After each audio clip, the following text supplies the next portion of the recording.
अस्सलाम वालेकुम, आप देख रहे हैं प्रोग्राम न्यूज़ फीड और मैं हूं रुखशान मीर। आज इलेक्शन कमीशन ने पीटीआई को इंतखाबी निशान से मुतल्लिक दरख्वास्त पर फैसला सुना दिया है।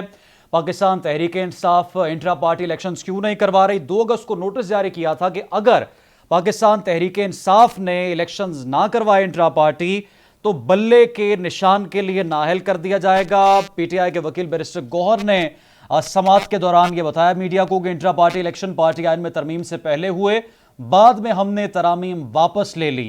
लेकिन कमीशन की डीडी लॉ साहिबा जंजुआ ने कहा था कि इलेक्शन कमीशन को इख्तियार है कि वो केस में पीटीआई को दरगुजर कर दे। 13 सितंबर को फैसला महफूज किया था। मुस्तकबिल क्या है? बल्ले का निशान खत्म होगा।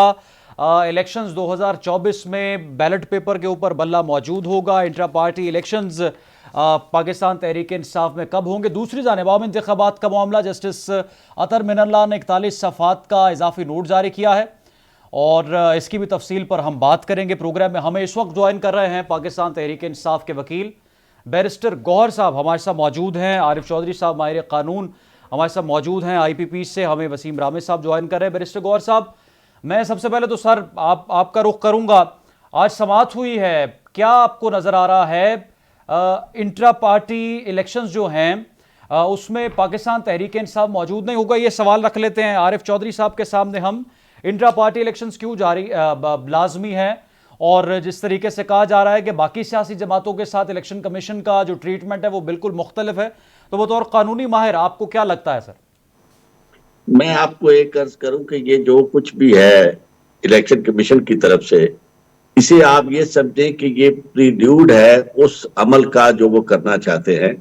बुनियादी तौर पर उनका मकसद पीटीआई को इलेक्शन से बाहर करना है और उसमें जितनी भी मुश्किलात वो अपने तौर पर पैदा कर सकते हैं वो करने की कोशिश करें। यही वजह है कि ऑलरेडी इलेक्शन हुए और उसके बारे में वो दाखिल भी कर दिया गया सारा रिजल्ट और इलेक्शन का तरीकेकार। और उसके बाद पिछली जो समाअत थी उसमें उन्होंने ये कह दिया, ऐलान भी कर दिया, और उसके बाद हमने पीटीआई के वकील की प्रेस कॉन्फ्रेंस और अखबारों में खबरें भी सब कुछ देख ली, लेकिन फैसला उन्होंने रिजर्व। अब होना तो ये चाहिए और कानून भी यही है कि वही फैसला, अखलाक का भी यही तकाजा है कि वो फैसला जो जुबानी आपने अनाउंस किया है वही आना चाहिए। लेकिन ये बाद में समझाया गया उन्हें कि भाई ये क्या कर रहे हैं आप, इनके लिए मुश्किल पैदा करें। और अब मुश्किल पैदा इस तरह कर दी गई है कि ज्यादातर लोग जेल में हैं, पीटीआई का चेयरमैन भी जेल में है, और इलेक्शन ऐसे हालात में फिर बहुत सारे लोग रूपोश हैं। यानी एक तो ये भी यानी साजिश का हो सकता है कि जो रूपोश हैं अब उनको बाहर निकाला जाए किसी ना किसी तरीके से। और दूसरा ये है कि इलेक्शन चूंकि प्रॉपरली इस तरह यानी होना जरा मुश्किल नजर आता है, तो कोशिश ये कि या फिर इवन कर भी दे पीटीआई तो उसे कह दिया जाएगा, जिस तरह पहले नहीं बात मानी, कह दिया जाएगा कि जी पीटीआई को हमने तो मौका दिया था, ये इंट्रा पार्टी इलेक्शन ही नहीं करवा रहे, तो अब हम क्या करें, हम इन्हें कैसे बल्ले का निशान दे सकते हैं। तो ये बात आप देखें इतनी ज्यादा डिस्क्रिमिनेटरी है कि सारी बाकी पॉलिटिकल पार्टी जो है उनके लिए कोई शर्त नहीं है।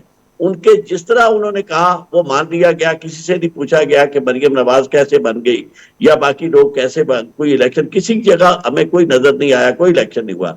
लेकिन ये सारे का सारा अमल जो है वो पीटीआई के लिए है। और पीटीआई को यानी आपका इलेक्शन कमीशन एक पार्टी के तौर पर मैं समझता हूं कि उनसे भी आगे 2 कदम उनके काम को कर रहा है जो कोई और नहीं कर सकता। तो मैं नहीं समझता कि ये ऐसी मुश्किल है जिसे दूर ना किया जा सके, लेकिन इसके बावजूद जो मुश्किल में डालने वाले हैं उन्होंने नतीजा हमें आरिफ चौधरी साहब ज्वाइन किया बैरिस्टर गौहर साहब ने, जो वकील है पीटीआई चेयरमैन के, और आज के हवाले से भी उन्होंने कुछ तफसील सामने रखी है मीडिया के। बैरिस्टर साहब आपके वक्त का बहुत शुक्रिया sir. Intra party elections Pakistan Tehreek Insaf ने करवाए थे या क्यों इसमें ताखीर की जा रही है? सबसे पहले तो ये बताइए। देखिए, बेसिकली ये बिल्कुल ऐसा नहीं है। इलेक्शन कमीशन ने जो हमें दिए थे, नोटिस दिया था, वो इसीलिए इलेक्शन से पहले था। हमने 8 जून 2022 को हमने अपने कॉन्स्टिट्यूशन में अमेंडमेंट की थी। कॉन्स्टिट्यूशन में अमेंडमेंट ये कर दी थी कि पहले कॉन्स्टिट्यूशन के मुताबिक हमने सीक्रेट बैलेट से इलेक्शन करवाने थे, हमने अमेंड कर दिया कि ओपन बैलेट से होगा, शो ऑफ हैंड होगा। और इसका रीजन यही था इस अमेंडमेंट का कि 2002 के पॉलिटिकल पार्टीज ऑर्डर के मुताबिक इलेक्शन सीक्रेट बैलेट से हुआ करते थे। बाद में 2017 के कॉन्स्टिट्यूशन एक्ट के मुताबिक सारे पार्टीज के लिए यह था कि ओपन बैलेट होंगे, इसलिए हमने वो अमेंड कर दिया। 8 जून 2022 को, 9 जून 2022 को इलेक्शन हो गए थे, 10 जून को सारा रिकॉर्ड इलेक्शन कमीशन में जमा कराया था। इलेक्शन कमीशन ने किसी भी वक्त पे ये नहीं कहा था कि इलेक्शन हुए नहीं है या सही नहीं, या उसमें कोई कमी रही है, या इनकी वायलेशन हुई है, या ये कि इस पॉइंट के मुताबिक नहीं रहती, या इलेक्शन एक्ट के मुताबिक नहीं है। इलेक्शन कमीशन ने 3 चीजों को पॉइंट आउट किया। कुछ बंदों के CNIC नंबर नहीं लिखे गए, आपका फॉर्म 65 में है, और आपकी पार्टी का जो नोटिफिकेशन लेटर हेड पे आता है वो नहीं है। ये मैटर चलते चलते इलेक्शन कमीशन को एक मिसअंडरस्टैंडिंग हो गई। वो मिसअंडरस्टैंडिंग इलेक्शन कमीशन को ये हुई कि ये तो 2 जून अगस्त की को बात है। नोटिस जारी किया था पार्टी को इलेक्शन कमीशन ने कि करवाए जाएं जल्द अज जल्द, नहीं तो बल्ले का जो निशान है वो नहीं अलॉट होगा। नहीं, अभी कभी नहीं है। देखे वो ये हुआ, ये तो ये मैं आपको ये कह रहा हूँ ना, थोड़ा सा टाइम लाइन रख ले ताकि क्लियर हो जाए। अगस्त में जब पार्टी ने अमेंडमेंट कर दी कॉन्स्टिट्यूशन में, ऑल टुगेदर डिफरेंट था। ये मैटर डिफिशिएंसी ऑफ डॉक्यूमेंट के लिए पेंडिंग था। वो पार्टी बीच में, और जब ये जो इलेक्शन कमीशन ने कहा था कि ये डेफिशिएंसी खत्म करके हमें डॉक्यूमेंट दे दे, हमने सारे क्लियर कर दिए थे। दिसंबर में इलेक्शन कमीशन ने नोटिस भेजा है, लेटर भेजा है, फिर उसके बाद कोई नहीं बैठा, और पहली हियरिंग इलेक्शन कमीशन ने की 28 मार्च को। इलेक्शन कमीशन अपने ऑर्डर में लिखता है कि 28 मार्च को जब आप लोग हमारे पास सामने पेश हुए तो आपने एक स्टेटमेंट दे दी कि हमने इंट्रा पार्टीज इलेक्शन वापस ले लिए। अब कब किसी ने कहा है कि मैंने इलेक्शन अपने वापस ले लिए? अनवर मंसूर साहब ने, जमाल अंसारी साहब ने अपनी एफिडेविट वहां सबमिट की है, और इलेक्शन कमीशन में चले गए कि सर आपको मिसअंडरस्टैंडिंग हुई है, मैं क्या कह सकता हूं कि मैं अपना इंट्रा पार्टी इलेक्शन ले रहा हूं। अब इलेक्शन कमीशन ने ये ऑर्डर सुना 28 मार्च 23 को, इस पे ऑर्डर अनाउंस किया 31 जुलाई को, और हमें नोटिस इशू किया है 2 अगस्त, और 30 अगस्त को ये सुनकर के पिटीशन के पीछे बैठ गए, और अब जाके फैसला कर रहे हैं कि आपके इलेक्शन नहीं हुए थे, लिहाजा आप इलेक्शन करो विद इन 20 डेज, जबकि अभी नेक्स्ट वीक से शुरू हो रहा है, प्रोसेस शुरू हो रहा है नेक्स्ट इलेक्शन का। तो सर अब इनेकाद कर लिया जाए इंट्रा पार्टी इलेक्शंस का, इतना मुश्किल काम तो नहीं है ये। देखिए जो सर्कमस्टांसेस है वो तो अलग बात है, लेकिन अगर ऐसे ही करना था तो ये डिले क्यों किया गया, किस मकसद के लिए किया गया? अगर हम इलेक्शन कर चुके थे, आज के ऑर्डर में भी इलेक्शन कमीशन ने कोई ऐसा नहीं लिखा, कहीं भी पूरा ऑर्डर पढ़ रहे, इलेक्शन कमीशन ने कहीं भी चीज का जिक्र नहीं किया कि आपका जो इलेक्शन एक्ट उसका कौन सा सेक्शन वायलेट हुआ है। आज के ऑर्डर में भी कहीं भी नहीं लिखा हुआ है कि कौन से डॉक्यूमेंटेशन जो उनके पूरे नहीं थे। हमने तो कहा है कि इलेक्शन कमीशन ने जिक्र ही नहीं किया उनका। ठीक है, अब हाईकोर्ट में भी लेके जाएंगे। अब इस हवाले से आपकी चेयरमैन से बात हुई है, उन्होंने कहा है कि हम जा रहे हैं अब इंट्रा पार्टी इलेक्शंस की तरफ, और जो एक स्टेटमेंट आपने भी बल्कि शेयर किया मीडिया के साथ के इलेक्शंस के लिए वकला को, जो उनकी लीगल टीम है या मुल्क भर से वकला को बड़ी इंपॉर्टेंस दी जा रही है, बड़ा कंसीडर कर रहे हैं PTI चेयरमैन। नहीं, मैंने तो ये स्टेटमेंट नहीं दी है। आज की स्टेटमेंट मेरी ये थी कि जो हमारी, उन्होंने मुझसे जो पूछा वो ये है कि हम अगर ऑप्शन कंसिडर करेंगे इंट्रा पार्टीज इलेक्शन को, तो वो भी चेयरमैन साहब के हिदायत के मुताबिक, और पार्टी कंसिडर करेगी, कोर कमेटी देखेगी, और हमारी लीगल कमेटी भी है। तो मैंने कहा था कि जी लीगल कमेटी हमारी बैठेगी, वो भी सारे प्रोन्स एंड कॉन्स हम कंसिडर करके वो पे डिसाइड करेंगे कि सिर्फ हाई कोर्ट पे इक्तिफा करना है या इंट्रा पार्टीज इलेक्शन की तरफ भी जाना है, क्योंकि हमने इनके खदशात को भी मद्देनजर रखना हुआ कि जिस तरीके से हमारे से तो जबरदस्ती सारा कुछ छीना जा रहा है, तो इसलिए हम उसके भी कोई तदारुक करना चाह रहे हैं। बहुत शुक्रिया। बैरिस्टर गौहर साहब PTI के वकील प्रोग्राम में हमारे साथ मौजूद थे। आप गुफ्तगू सुन रहे थे बैरिस्टर गौहर साहब की भी। अब आज की खबर यह भी है कि PTI चेयरमैन समेत 41 अफराद के नाम ECL में डालने की सिफारिश की गई है, और विफाकी काबीना की ज़ैली कमेटी बराए ECL का इजलास हुआ, जिसमें वज़ीर दाखिला सरफराज बुगटी और वज़ीर मवासलात शाहिद अशरफ ने शिरकत की। और नैब की सिफारिश पर PTI चेयरमैन बुशरा बीबी, फ़रज शहजादी, शहजाद अकबर, मुराद सईद और जो हैं दीगर अफराद, और इसमें रेवेन्यू अफसरान और चंद ब्यूरोक्रेट्स भी शामिल हैं जिनके नाम ECL में डालने की सिफारिश की गई है। और इस इजलास में 13 मुख्तलिफ नौइयत के केसेस को ECL से निकालने और अदलिया की हिदायत पर 7 अफराद के नाम ECL से निकालने की सिफारिश भी की गई है। इस वक्त सर जो ये तमाम तर सूरत हाल बन रही है, नाम ECL में तमाम तर केसेस, और अब ये इलेक्शन कमीशन का ये फैसला, आपको बतौर एक माहिर कानून लगता है कि बैलेट पेपर पर बल्ले का निशान होगा, या 20 रोज के अंदर अगर इंट्रा पार्टी करवा लेते हैं तो उनको कोई गुंजाइश मिलेगी? देखिए, इससे आपको अंदाजा हो जाना चाहिए सारे अमल का कि क्या होने वाला है और वो क्या करना चाहते हैं। ये जो केयर टेकर्स आए थे, केयर टेकर्स का कभी कॉन्सेप्ट ये नहीं रहा कि वो इलेक्शन में मुदाखलत करे या इलेक्शन के रिजल्ट्स को तब्दील करने के या प्री पोल रिगिंग में वो इन्वॉल्व हो। मेरे ख्याल में ये सारे इकदाम इस स्टेज पे प्री पोल रिगिंग है। एक तरफ इलेक्शन होने वाले हैं और दूसरी तरफ आपने हरासा करने का पूरा एक सिलसिला शुरू किया हुआ है। लोगों को अगवा किया जा रहा है, रूपोश किया जा रहा है और उन्हें बाहर नहीं आने दिया जा रहा। हर तरफ से ये कोशिश जहां उन्हें थोड़ा सा भी इशारा मिलता है कि ये शख्स कल कोई इलेक्शन लड़ सकेगा या कैंडिडेट बन सकेगा या इवन पीटीआई का सपोर्टर ही है और सपोर्ट करेगा, उसको पकड़ लिया जाता है, अगवा कर लिया जाता है। और हुकूमत इस वक्त बुनियादी तौर पर गैर जानबदार होनी चाहिए थी और वो गैर जानबदार हुकूमत जो है वो यूं समझे कि बिल्कुल चरमा है वो उसका मुस्लिम लीग नून की हुकूमत का, पीडीएम की हुकूमत का एग्जैक्टली वही नक्शा है, वही, और वो वही काम कर रहे हैं जो उन्हें नहीं करना चाहिए थे। और आप देखें कि इन दिनों में ये इससे ज्यादा हरासा करने वाली क्या बात है कि इलेक्शन के प्रोसेस में आप शामिल नहीं होने दे रहे। इलेक्शन कमीशन जो है जिसका ये काम था कि वो रोकता हुकूमत वक्त को इस बात से कि भाई आप ऐसा कदम ना उठाएं जिससे इलेक्शन के मामले में फेयर और फ्री इलेक्शन जो है उसके कंडक्ट होने में मुश्किलात आए, रुकावटें बने। और लेकिन वो खुद इलेक्शन कमीशन वो रुकावटें पैदा कर रहा है। और फिर यह है कि कभी आज तक इलेक्शन कमीशन की तरफ से कोई हिदायत किसी शख्स के को नहीं गई, हुकूमत के कारपरदारान को नहीं गई, किसी को तलब नहीं किया गया। सो मच सो कि इलेक्शन कमीशन जो चेयरमैन जो अपने आप को प्रेसिडेंट ऑफ पाकिस्तान से भी बड़ा समझता है, रियासत से भी बड़ा समझता है, उसने जो कहा था कि ये गिन के कि ये फलां लोग जो हैं ये तो उसके मुस्लिम लीग नून के बराह रास्त है, उनका ताल्लुक है, तो उनको भी वो उसी तरह हुकूमत में मौजूद है। वो इलेक्शन कमीशन जो उस पर सिर्फ थोड़ी सी तनकीद करने से लोगों को, पीटीआई वालों को शो का नोटिस दे देता है, तौहीन अदालत में तलब कर लेता है, वो इलेक्शन कमीशन जो है उसके कान पर जूं तक नहीं रही कि जनाब उसका हुक्म नहीं माना गया।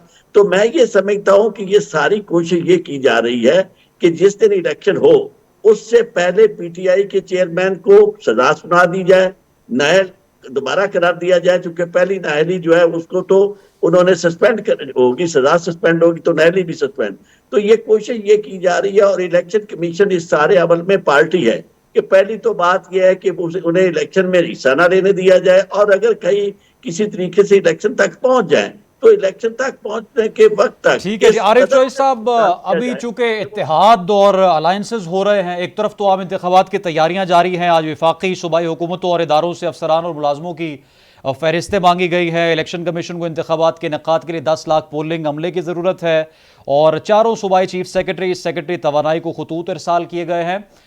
इलेक्शंस का इस वक्त माहौल है और साथ ही साथ इस वक्त मुस्लिम लीग नवाज फ्रंट फुट पर दिखाई दे रही है, बाप साथ है, बलूचिस्तान अवामी पार्टी MQM है कराची में, IPP भी लगता है कि आने वाले चंद दिनों में एनालिसिस किया जा सकता है कि शायद वो भी मुस्लिम लीग नवाज के साथ ही किसी किस्म का कोई इल्हाक कर सकती है। वसीम रामे साहब मौजूद है IPP से।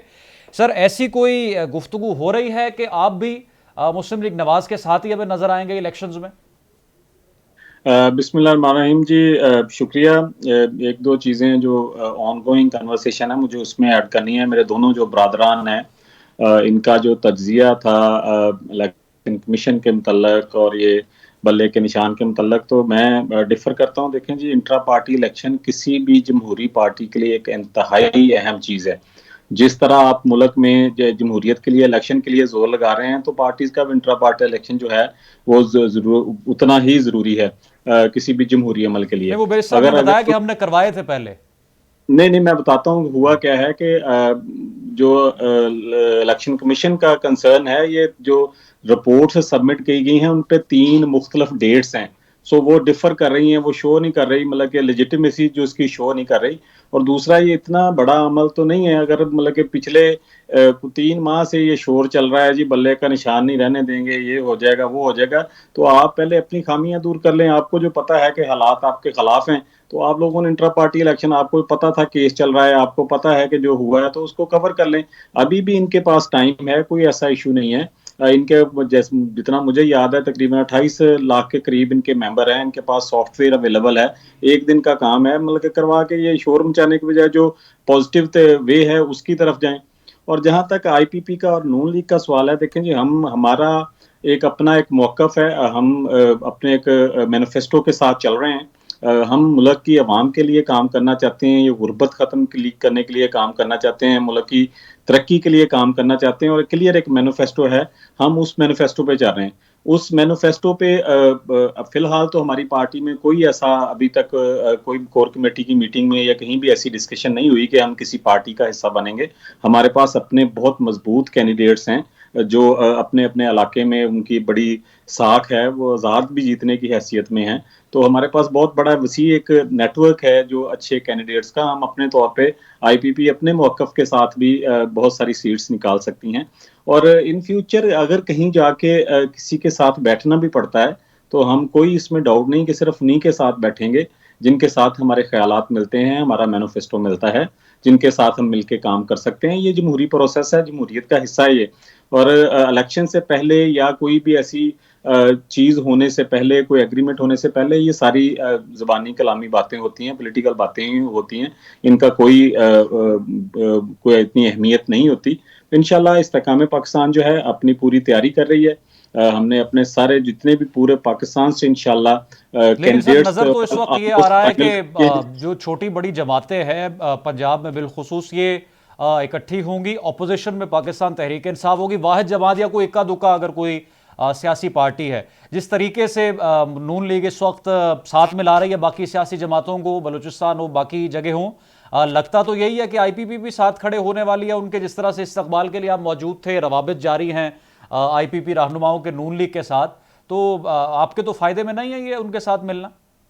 देखें जी, फायदे या नुकसान की बात नहीं है। हम कोई भी अपने जाती फायदे या जाती नुकसान के लिए पॉलिटिक्स में नहीं है। हम इस मुल्क की आवाम के जो फायदे के लिए है उसके लिए पॉलिटिक्स में है कि हम अब आईपीपी जो है पाकिस्तान के अवाम को कैसे रिलीफ दे सकती है।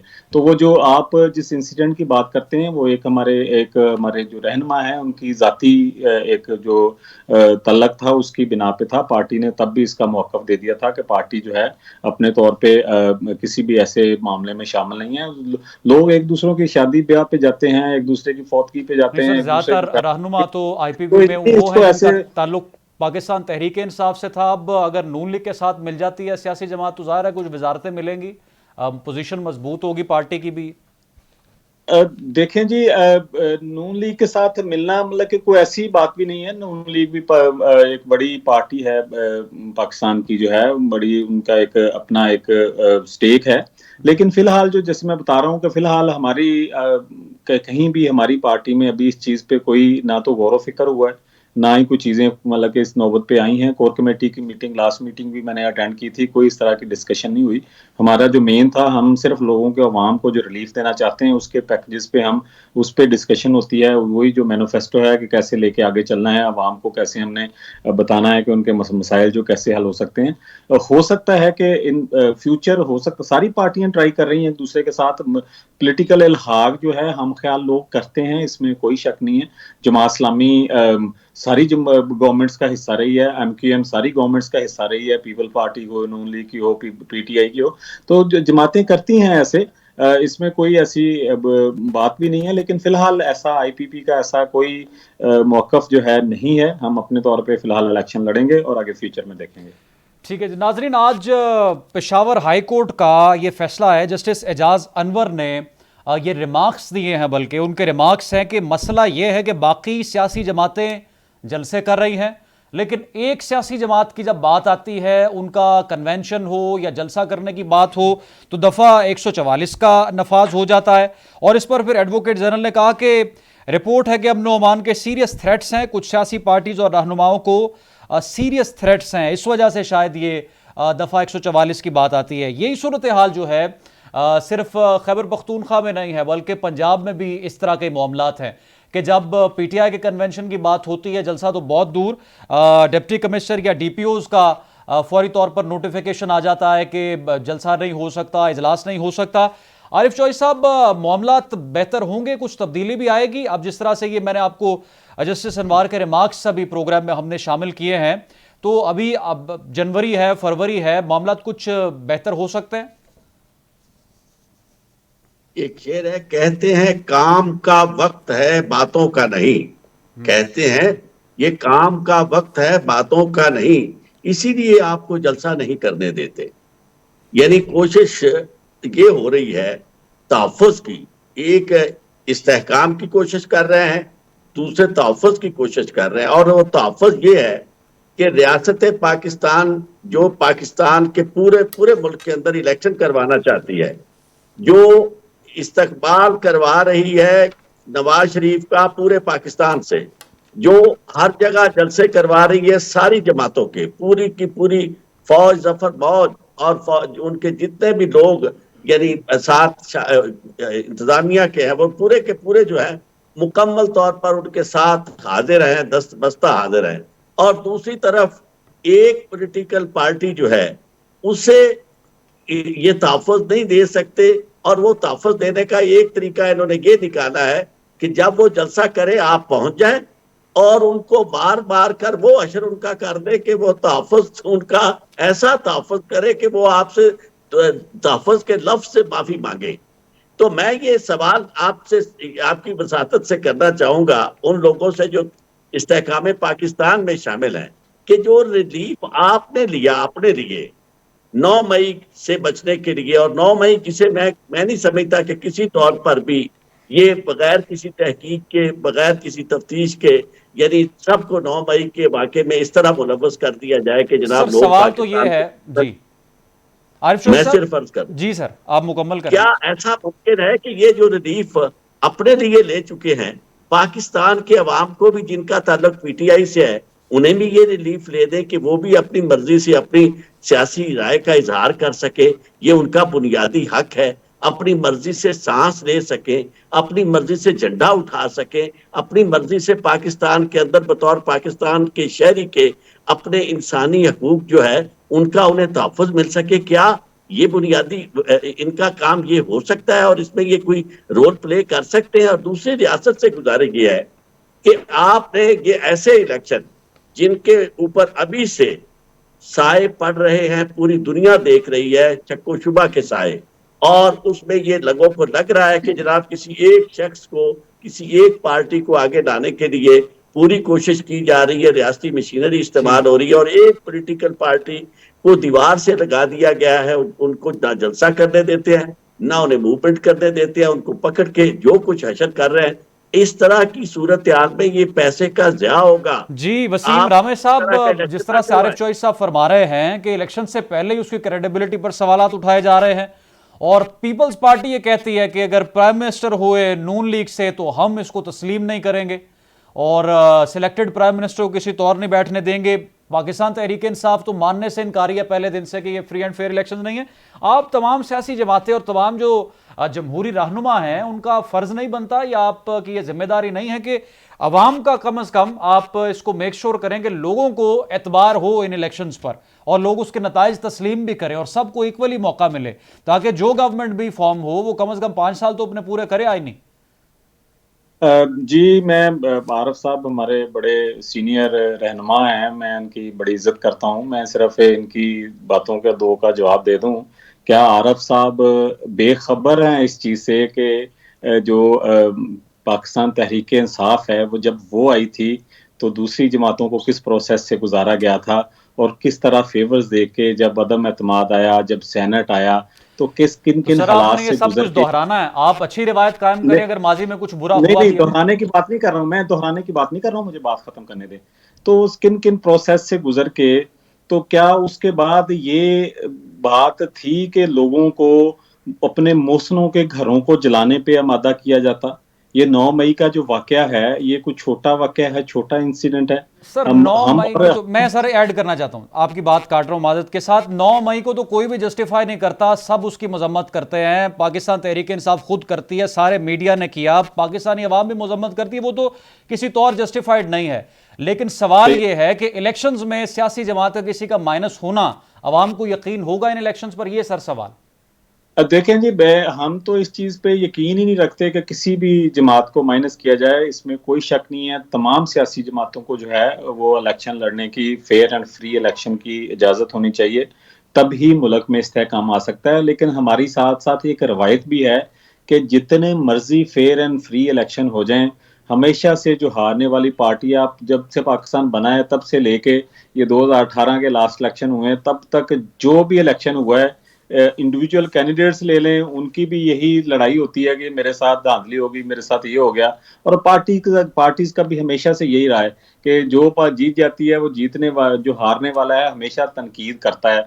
तो ये नॉर्मल प्रोसेस है, ये चलता रहना है। हाँ, इसमें कोई शक नहीं कि पाकिस्तान तहरीक इंसाफ को बिल्कुल इलेक्शन लड़ने की इजाज़त होनी चाहिए और उनके वर्कर जो हैं उनको काम करने की भी इजाज़त होनी चाहिए। और जितने भी सियासी वर्कर हैं, मेरा ख्याल है कि जितने भी सियासी वर्कर हैं जो बेकसूर हैं, जो नाजायज़ जेलों में हैं, उनको रिलीफ मिलनी चाहिए। हम तो इस चीज़ से हमेशा एग्री करते हैं। लेकिन जिन्होंने इस तरह का इंसिडेंट किया है उनकी पूछताछ भी होनी चाहिए, उनको उसका जो उन्होंने बिल्कुल होनी चाहिए जी। किया है नाजरीन, कि सजा मिलनी चाहिए। और तभी अगर पाकिस्तान तहरीक इंसाफ इलेक्शन में रहती है तो ऑब्वियसली मतलब कि पूरी दुनिया में इलेक्शन जो है, इसकी क्रेडिबिलिटी जो है उसको अच्छी नजर से देखा जाएगा।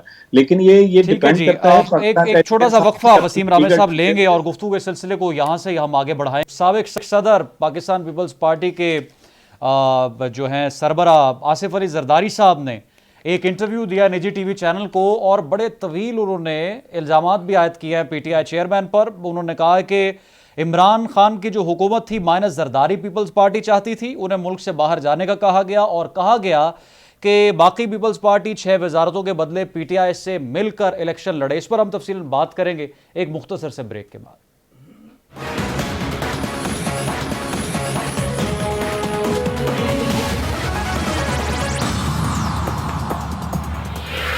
वेलकम बैक नाज़रीन। चीफ इलेक्शन कमिश्नर के ज़ेर सदारत इजलास हुआ है और इलेक्शंस की तैयारियों का जायज़ा लिया गया है। 30 नवंबर को हतमी फहरिस्त हल्का बंदियों की जारी कर दी जाएगी। मुल्क में इंतखाबी गहमा गहमी है। मियां नवाज शरीफ जो कि मरी के दौरे पर है, उन्होंने बड़ी आज अहम गुफ्तगू की है। और दूसरी जानिब आसिफ अली जरदारी साहब ने एक निजी टीवी चैनल को इंटरव्यू दिया है और जो दोनों इन रहनुमाओं की गुफ्तगू है, आसिफ अली जरदारी और नवाज शरीफ की, ऐसा लगता है कि पीटीआई चेयरमैन से बहुत ज़्यादा उन्होंने इनडायरेक्टली गिले शिकवे किए। आसिफ अली जरदारी साहब ने तो खुलकर कहा कि हम अगर अदम एतमाद ना लेकर आते पार्लियामेंट में तो जो पीटीआई चेयरमैन है वो 2028 तक हुकूमत बना लेते एक फौजी के जरिए और फिर 1 किलो दूध के लिए ट्रक भर कर पैसे ले जाने पड़ते। 8 फरवरी को इलेक्शन होंगे और इलेक्शन कमीशन पर उन्होंने इजहार इत्मीनान भी किया है और एतमाद का भी इजहार किया है। मियां नवाज शरीफ साहब ने दूसरी जानिब ये कहा है कि वो माजी में जो उनको गिले शिकवे थे उसको दोहराते रहे और कहा कि हमने अपनी गलतियों से नहीं सीखा। सियासी जमातें जिस तरह से उनको मैच्योर होना चाहिए था नहीं हो सकी। इस तरह से उन्होंने कुछ गुफ्तगू की है।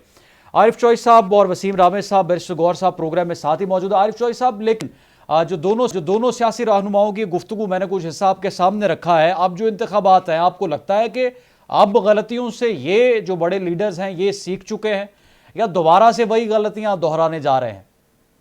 जी, इन्होंने बहुत सीखा है उन गलतियों से और ये सीखा है कि जो ये कहते थे कि वोट को इज्जत दो और पाकिस्तान में लोगों के मुंतखब नुमाइंदों को मौका मिलना चाहिए, इन्होंने ये सीख लिया है कि नहीं, ये बात अब नहीं चलेगी। अब इन्होंने जमीनी हकायक जो है उसको तस्लीम किया है और वो बयानिया जो बनाया था नवाज शरीफ साहब ने, वोट को इज्जत दो, उससे भी उन्होंने तौबा तायब हो गए और उन्होंने ये कहा है कि गुलामी करो, डट के करो और सीधा पांव पट जाओ और इक्तदार तक पहुंचो। इक्तदार में पहुंचने के बाद फिर शायद वही बात जो किसी पागल के बारे में कही गई थी कि गुलेल उसका मसला था, तो वो बार बार उसी गुलेल पे अटक जाता था। तो वो फिर उसी गुलेल पे उस वक्त अटकना चाहते हैं जिस वक्त उन्हें इक्तदार दोबारा मिल जाए।